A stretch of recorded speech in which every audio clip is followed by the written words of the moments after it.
కుటుంబం 8 లక్షలు 9 లక్షలు నష్టపోయాడు. ఇప్పుడు కష్టపడి 9 లక్షలు కష్టాడు. పెద్ద కూతురు వాళ్ళందరూ కూడా ఒక కూతురు పుట్టింది, వాళ్ళు చనిపోయారు, వాళ్ళ బంధువు ఎన్ని. రెండో ఈయన కూతురికి భర్త చనిపోయాడు. ఆ అమ్మాయికి 2 పిల్లలు. అందరూ చుట్టుపక్కల చూస్తే పెనబాకంలో అన్ని మిద్దెలు కనపడొస్తున్నాయి. మిద్దెల్లో మధ్యలో ఒక పోరిల్లు. అది చూసినప్పుడు బాధేస్తుంది నాకు. అందుకనే చూస్తానే ఒక మాట చెప్పాను, ఈ ఇల్లు కట్టిస్తామని హామీ ఇచ్చా. పాపం ఇల్లు కట్టుకునే 1,80,000 రూపాయలు ఇస్తానంటే,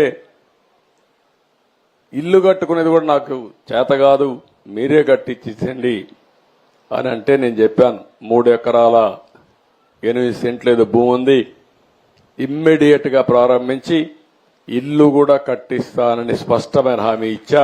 ఇల్లు కట్టించే బాధ్యత తీసుకుంటాం. ఇక్కడికి వచ్చినప్పుడు నేను మీ అందరికి విజ్ఞప్తి చేసేది, ఇలాంటి వాళ్ళు రాష్ట్రంలో చాలా మంది ఉన్నారు. ఇలాంటి పేదవాళ్ళను ఆదుకోవడమే ఈ ప్రభుత్వం యొక్క ప్రధాన లక్ష్యం. ఈ రోజు నా జీవితంలో శాశ్వతంగా గుర్తుంటుంది. ఒకే రోజు 4,408 కోట్ల రూపాయలు పేదవాళ్ళకి ఇచ్చిన ప్రభుత్వం తెలుగుదేశం ప్రభుత్వం.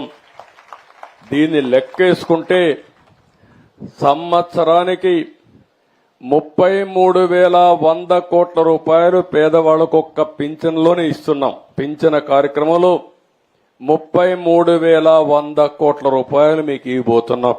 పింఛన్ల ప్రకారం 5 ఏళ్లు లెక్కేసుకుంటే 5 × 33,000 1,65,000 కోట్లు. 100 కూడా వేసుకుంటే 1,65,500 కోట్ల రూపాయలు 5 సంవత్సరాల్లో ఒక పింఛన్ల ద్వారా ఈ పేదవాళ్లకు అందించే ప్రభుత్వం తెలుగుదేశం పార్టీ అని చెప్పి కూడా, ఎన్డీఏ ప్రభుత్వం అని చెప్పి కూడా నేను మీకు తెలియజేస్తున్నా.